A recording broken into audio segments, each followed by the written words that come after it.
go. Hello. Perfect. So, Ava, how are you today? I'm doing pretty well, actually. I had a really restful day, which normally doesn't happen. So There you go. How are you? I mean, I'm doing good as well. I mean, what better way to spend a great evening with an epic guest, Thank you so much. right? So, welcome to the show. It is so cool and awesome to have you here. Before we start, I have to give you a proper welcome. Of So, course. hey,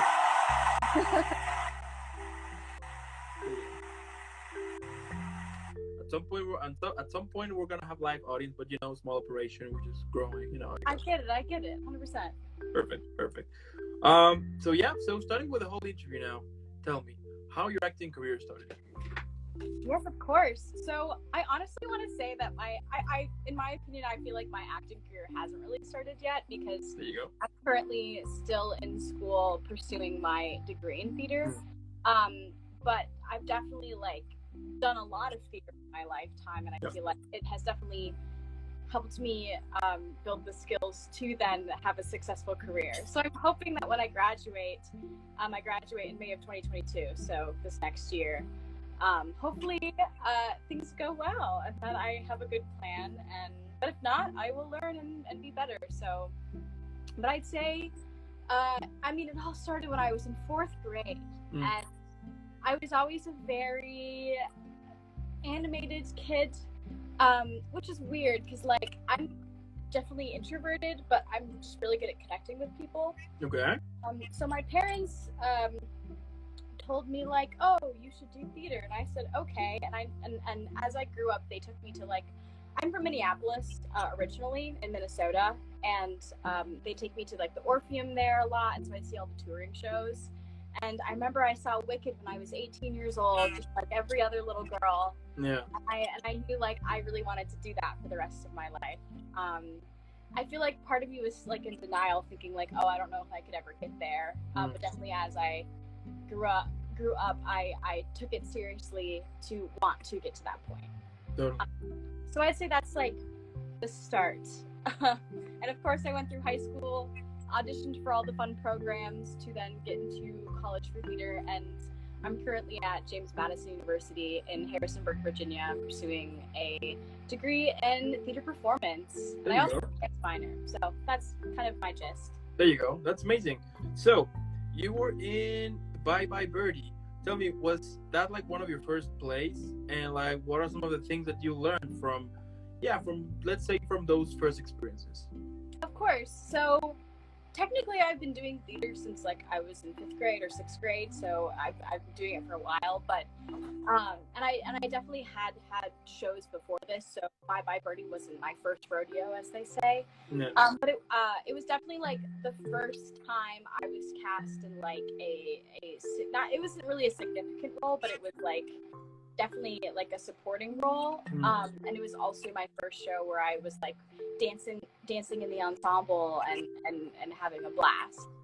So yeah, I think from my Bye Bye Birdie experience, honestly, I didn't learn an insane amount in regards to acting, singing, and dancing, but I remember I got incredibly sick during tech week. I had 101-degree fever. Wow. And I ended up going to rehearsal anyway. And I don't know, that just kind of proved to me how much I wanted it. Because I was sacrificing my health for a high school show. So that's kind of what I learned from that experience, was wow, I can do anything. Yeah. Of course now I'm realizing oh yes, it's really important to take care of yourself, especially since as an actor, your body is your instrument, it's what you use. So of course now I've learned to prioritize my health and well-being, especially when I'm in a performance season. But yeah, that's mostly the biggest takeaway from it was tech week and being incredibly sick. Okay. So then you were on the town. So tell me a little bit about your character in that play, and also tell me a little bit about the play and about your character. Yeah, of course. So in On the Town, I played Diana Dream, okay, who a nightclub singer. It was like all of the main people, they go to this club, and I happened to be singing this song called Dead. And it's like this really like this, it's supposed to be satire, and it's like this jazz singer like singing about how she wishes she were dead. I enjoyed it. I really milked it. I had a good time. It wasn't like an insane role, but it definitely was like nice to have a solo in a show and have everyone clap for me, all that fun stuff.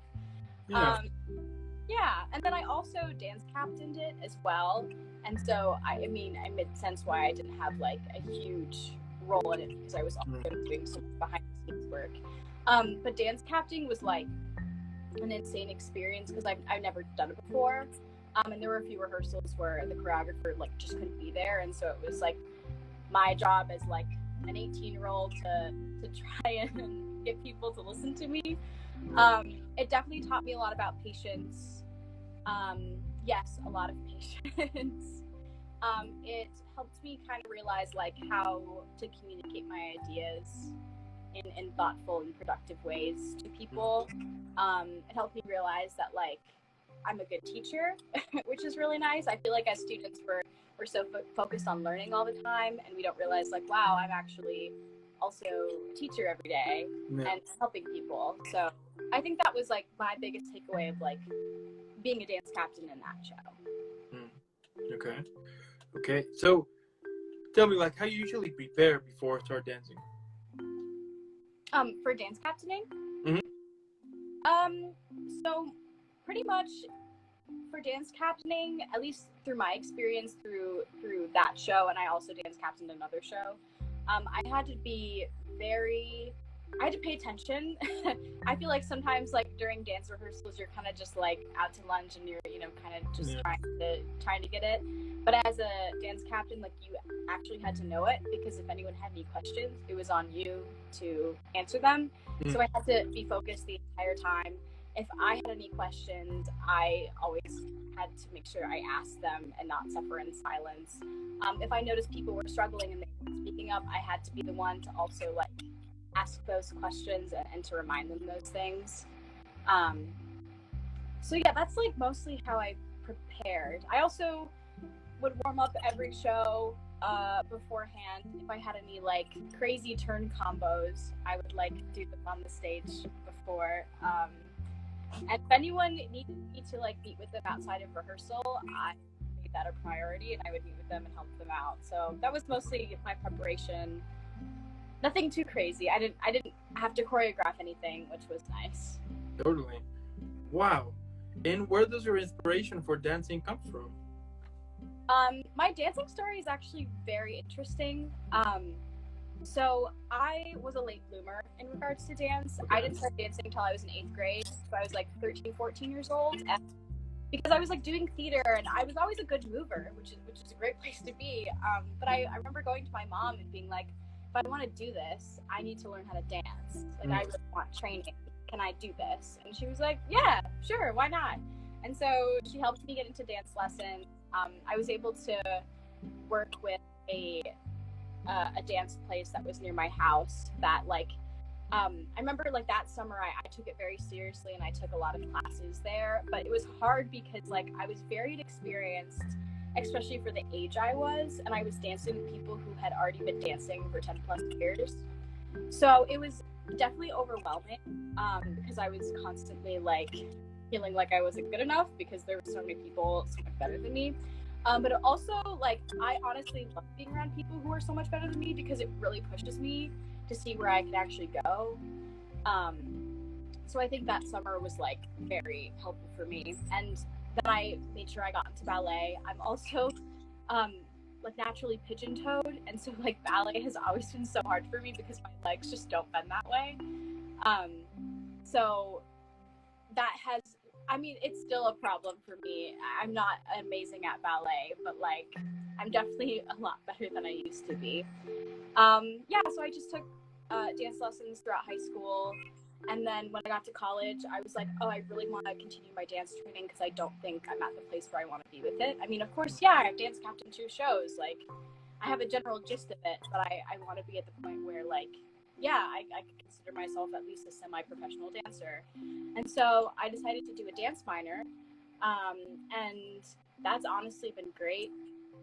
It forced me to take a lot of classes outside of my comfort zone. I had to take modern, like 2 classes of modern, and I realized I'm not really good at modern either. But it helps me a lot, and it makes me realize how all dance disciplines are super interconnected as well. So yeah, I took ballet, modern, a little bit of improvisation, tap dance, and then I would say, and then I also jazz. I would say my 2, like, I guess, best disciplines would be jazz and tap. I'm definitely not amazing at modern or ballet. Anything parallel, I can do great. There you go. There you go. And what is, like, so what's your preparation, or like what are some of the things that you usually do before you're going on stage? Do you have like let's say like a specific ritual, or like what is your thing in order to set the tone for you to go on stage? Of course, it definitely depends on the show and what I have to do in said show. So if I have to sing, of course I always warm up. I have like a certain like list of warm-ups that I do that helps me get into the right placement. It makes me feel good. Usually, like, I have a cough drop. I know sometimes they say like those are not the best for your voice, but the cough drops I use, they just like they wipe me out, and I'm like good to go. So that's nice. And then for dancing, I make sure to always stretch. Again, if I have anything that's like really complicated that I want to go over, I go over that. And then for acting, I've always been the type of person who struggled with memorizing lines, like keeping them in my body.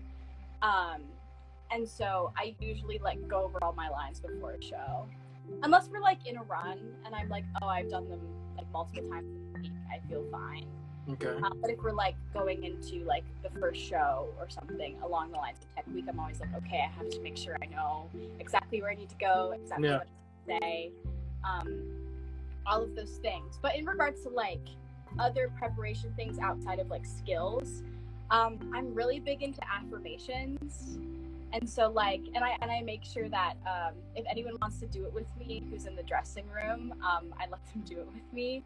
I like look in the mirror and I like yell things at myself. So I always say like, I am memorized and I have like put in a lot of effort to do well.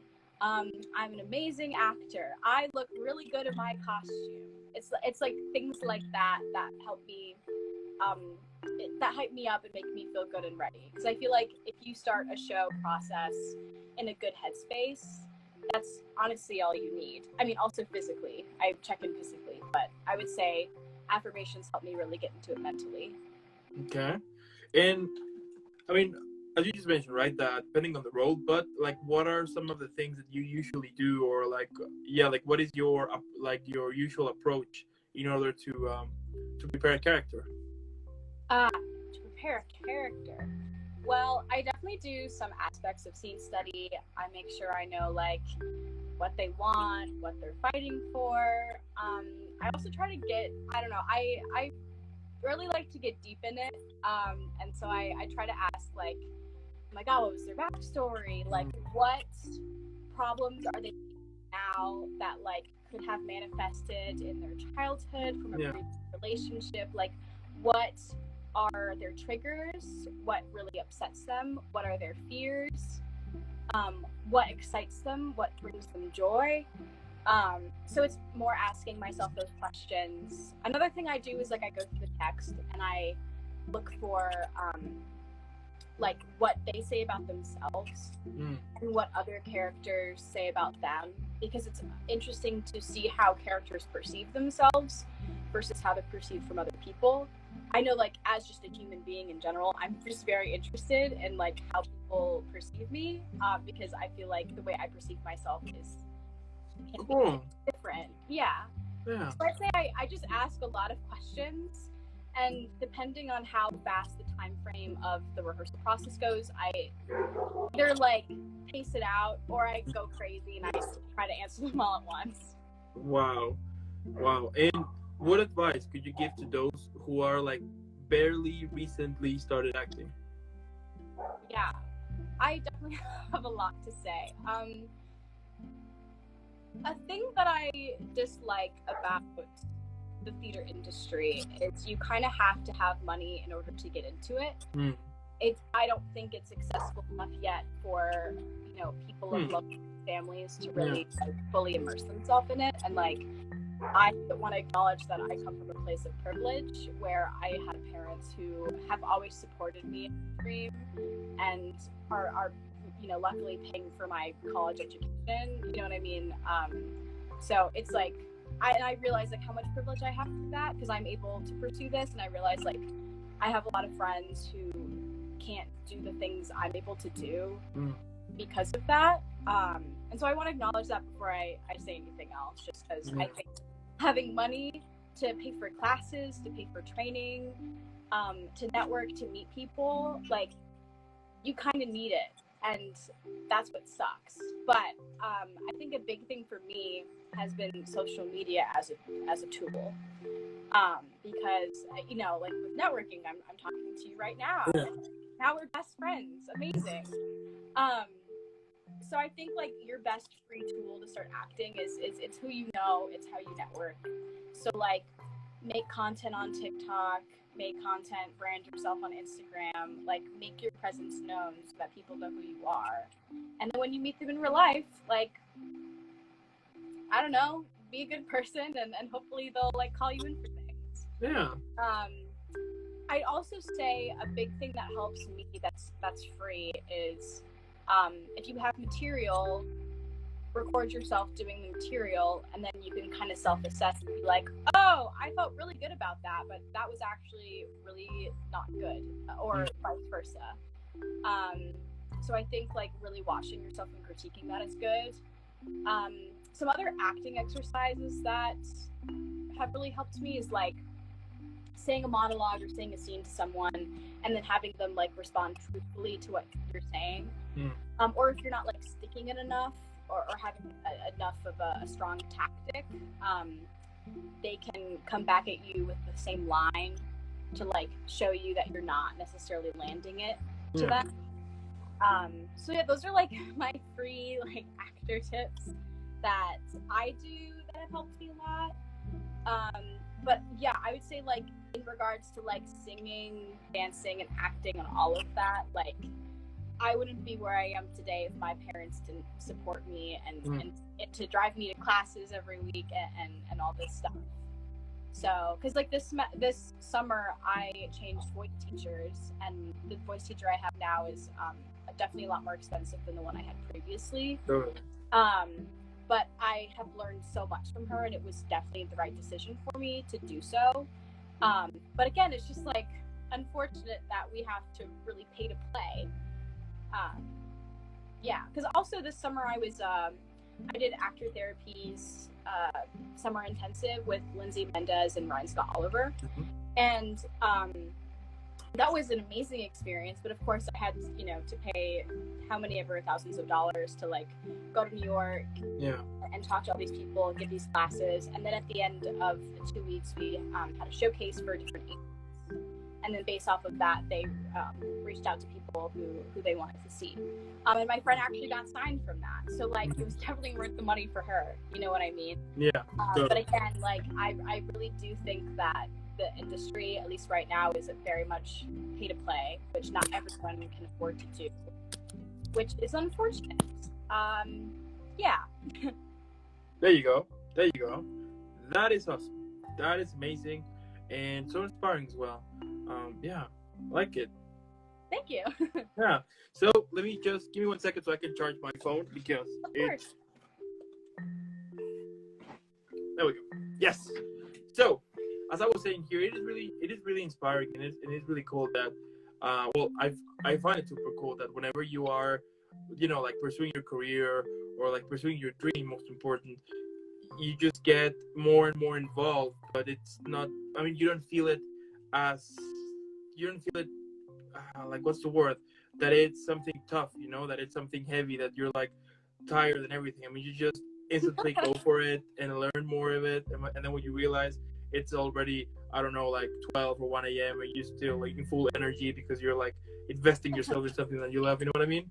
Yeah, I mean, I literally would say it's all about mindset and like programming your brain to think that way. Totally. Like, I'm not gonna lie, I used to be like a very depressed person, and like, yeah, it was hard for me to get through the day. But then, especially during COVID, I was like, oh, the way that I've been living my life is really not the way I've been wanting to live, and so I really prioritized because I had the time to really like work on how I felt about myself and how I was portraying myself to the world and what I really wanted to do with my work.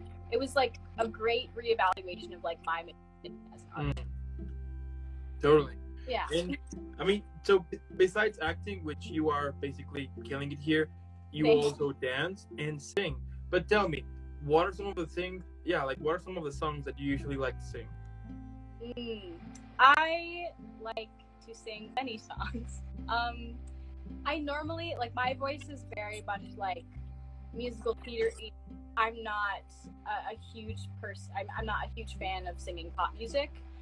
I'm definitely trying to get into it now more though, because I know that usually for auditions they ask for that, and I want to make sure that it doesn't scare me every time I'm singing one. But yeah, most of the songs I like to sing are contemporary musical theater.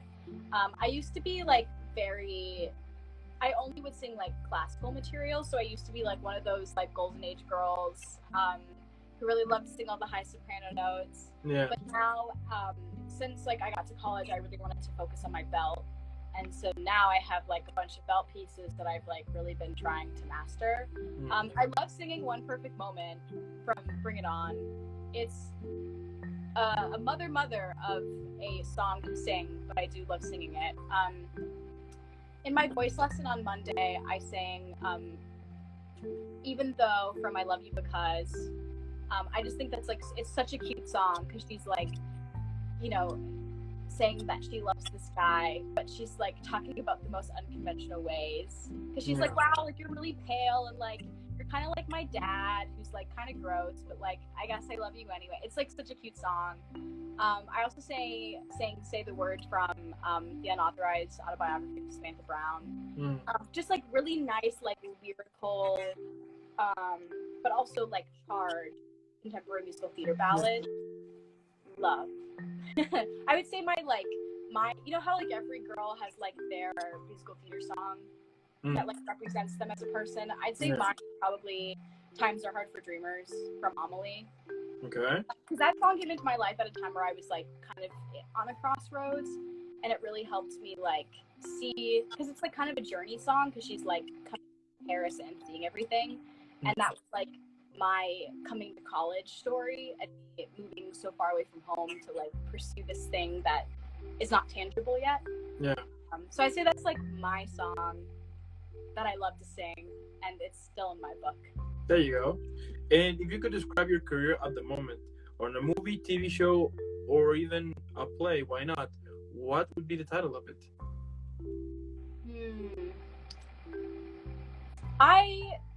I think I would call the TV show The Waiting. Okay. Because I feel like in the past few years, especially with COVID, I've just been waiting for my career to start or for things to begin or for things to, you know, be back to normal, which I guess now is the new normal. So I think that's really what it is, because I'm doing it. I've done so many exciting things in college, and like it truly has been a blessing. But at the same time, like I have felt so ready to just like move on and get started and jump in. But I feel like I haven't really been able to do that because I want to finish my degree and make sure I have a degree before I really do anything else. So that's what I would call my career right now. Okay, fair enough. And if you could describe your career again, but this time with a drink, which one would you pick?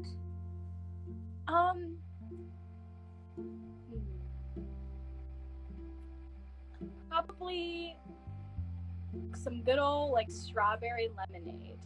Okay. Because I really do like strawberry lemonade, and I feel like college is kind of like that because it's like not a really expensive drink, just kind of how college is. and I'm having a great time, and like it's been so much fun to make all the connections I've been making and make all the art I've been making. But at the same time, after you drink it, there's like a little bit of sour at the end where you're like, oh, I want something more. Yeah. Yeah, I think that's what I want to say. There you go. Like it. Now, tell me, like, what motivates you? I mean, we all have those days, right? And I think especially when you're starting, that you are questioning if you're on the right path, or if you should, if you should like change careers, or like, or you would, yeah, like you would see like people that is younger than you killing it, and you're like, why, you know, like all of those emotions that basically break you and make you feel on your worst day. Like, what makes you to be out of this, like, let's say, like toxic bubble, and just to continue pursuing what you love the most? Yeah. I'd say what continues to motivate me is this mission statement that I've created for myself that is posted on my website if you ever want to look at it. And it, pretty much the mission statement is like, the reason why I do theater is because theater has helped me figure out like where my trauma and my triggers come from, and like how I can use theater to help myself heal and really help myself discover myself and then learn to love myself. Which has been, you know, an amazing journey, and I feel like I want to help people through my art like learn how to help themselves heal and to empower them to do the things they want. So I'd say that's like my main reason why I do what I do. There you go. I mean, and also too, I have to always tell myself like, you're literally you, and you're doing your own thing, and like you can't. Hi, Madison. You can't. You're always at your own pace, and like your journey is your journey. Because like there's a lot of times where I scroll through TikTok and I see all these amazing girls singing stuff that I don't think I could ever sing. And I go, wow, this sucks. I wish I could be like that. But then I realize, like, here's the thing. I haven't had the experiences they've had to get to where they are. My experiences are special to me, and that's what I have. And they've probably learned many different lessons than I have. Yeah. I have to value, like, what I've learned and what I've been through. And I also think back to, like, where I was, like, 4 years ago when I started everything. Yeah. And now I'm seeing how much I actually grew and how much you can grow in such a short amount of time. And so that also inspires me too, because it's like we're never stagnant. You know, pain is temporary. Like, things will always get better, and like again, life is always like a bunch of ups and downs. That's the word I want to say. And it's kind of just like riding them. Another big thing for me too is like, I never think the universe or God or whatever we want to call it is out to get me. I used to think that. I used to think like the reason why bad things were happening to me is because I was being punished and I was like doing bad things, which was never really the case. But now I am coming from a place of like, wow, the universe isn't out to get me. It's to help me learn and to be a better person, so I can be better for myself and then show. You know? Totally. Like, Ava, like, my last question here is, what can we expect from you in the future? Yes, a lot of things. I have a lot of ideas. Great. So my next project is Once the Musical at James Madison University. I'm in the ensemble, but I'm playing drum set and piano along with it. So, because it's a very actor-musician-y show, which I've always wanted to do a show like that, because I played piano since I was 5 and I played drum set for 8 years. And I feel like I've never gotten a chance to really like combine both like my love for acting and my love for music. Even though like I do a lot of musical theater stuff, I don't do a lot of actor-musician-y stuff. So now I actually have a chance to do that, and I'm really excited to see how that goes, what I learned from it, and all those fun things. There you go. Yeah, and then, I mean, of course, I'm going to graduate in May of 2022, if everything goes according to plan. Yeah. I also really want to write a song cycle. about like my journey as just a human being and on planet Earth, and learning to heal and empower and love myself, and like how that manifests. I haven't composed a lot. I have for a few shows, but nothing too crazy. So I'm excited to really figure out what my style is, and what I really want to communicate through that. And then hopefully, I book some things once I graduate. But I'm trying to figure out that plan currently of what I'm really going to do after I graduate. There you go. Yeah.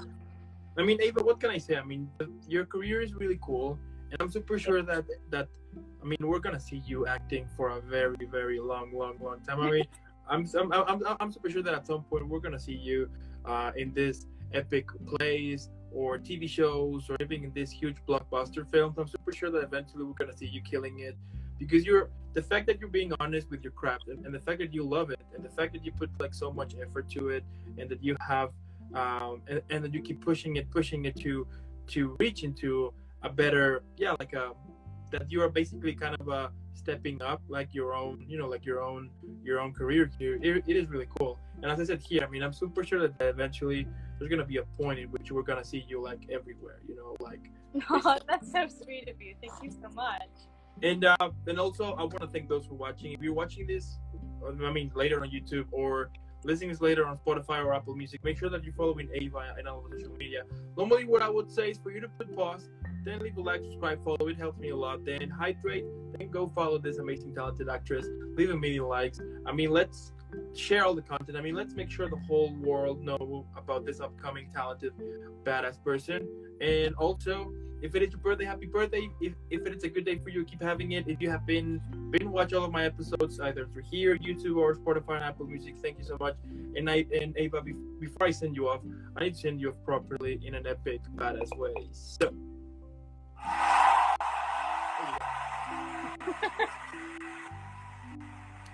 And keep killing it, keep being amazing, and I'll see you in the next one. Thank you so much. It was so nice talking to you. Thank you. Have a good one. Bye. Bye.